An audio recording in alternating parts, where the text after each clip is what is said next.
Israel Palestine രാഷ്ട്രത്തെ അംഗീകരിക്കുന്നത് നടക്കാത്ത സ്വപ്നമെന്ന് ഇസ്രായേൽ ഗാസ സംഘർഷത്തെ പരാമർശിച്ച് ബെഞ്ചമിൻ നെതന്യാഹു ഐക്യരാഷ്ട്രസഭയിൽ പറഞ്ഞു. ഹമാസ്, ഹിസ്ബുള്ള, ഹൂത്തികൾ എന്നിവർക്കെതിരായ ഇസ്രായേലിന്റെ പ്രവർത്തനങ്ങൾ വിശദീകരിച്ചുകൊണ്ട് ഇറാന്റെ ഭീകര അച്ചുതണ്ടിനെ ശാപം ഇല്ലാതാക്കുമെന്നും നെതന്യാഹു പറഞ്ഞു.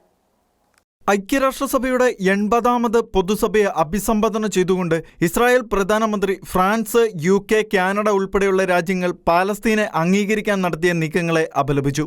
UK, US, യൂറോപ്യൻ യൂണിയൻ എന്നിവയാൽ ഭീകര സംഘടനയായി പ്രഖ്യാപിക്കപ്പെട്ട ഹമാസ് നെതന്യാഹുവിന്റെ പ്രസംഗം നഗ്നമായ നുണകളുടെയും വൈരുദ്ധ്യങ്ങളുടെയും ഒരു പരമ്പരയാണെന്ന് പ്രതികരിച്ചു.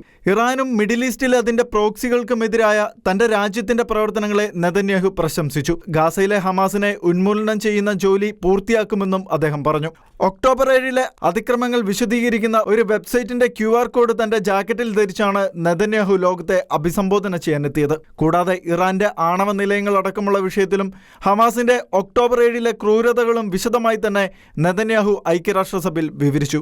ഗാസയിലെ ഇസ്രായേൽ യുദ്ധത്തെക്കുറിച്ചുള്ള അന്താരാഷ്ട്ര നിലപാടുകളെ നെതന്യാഹു രൂക്ഷമായി വിമർശിക്കുകയും ലോക നേതാക്കൾ പക്ഷപാതപരമായി മാധ്യമങ്ങൾക്കും തീവ്ര ഇസ്ലാമിക മണ്ഡലങ്ങൾക്കും സെമിറ്റിക് വിരുദ്ധ ജനക്കൂട്ടങ്ങൾക്കും വഴങ്ങുകയാണെന്നും ആരോപിക്കുകയും ചെയ്തു. പാലസ്തീൻ രാഷ്ട്രത്തെ മറ്റ് രാജ്യങ്ങൾ അംഗീകരിക്കുന്നത് ഭ്രാന്താണ് എന്നാണ് നെതന്യാഹു പറഞ്ഞത്.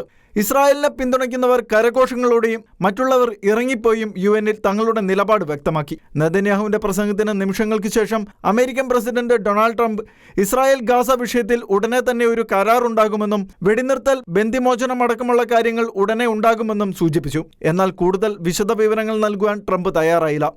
International desk, ഷെഖേന news.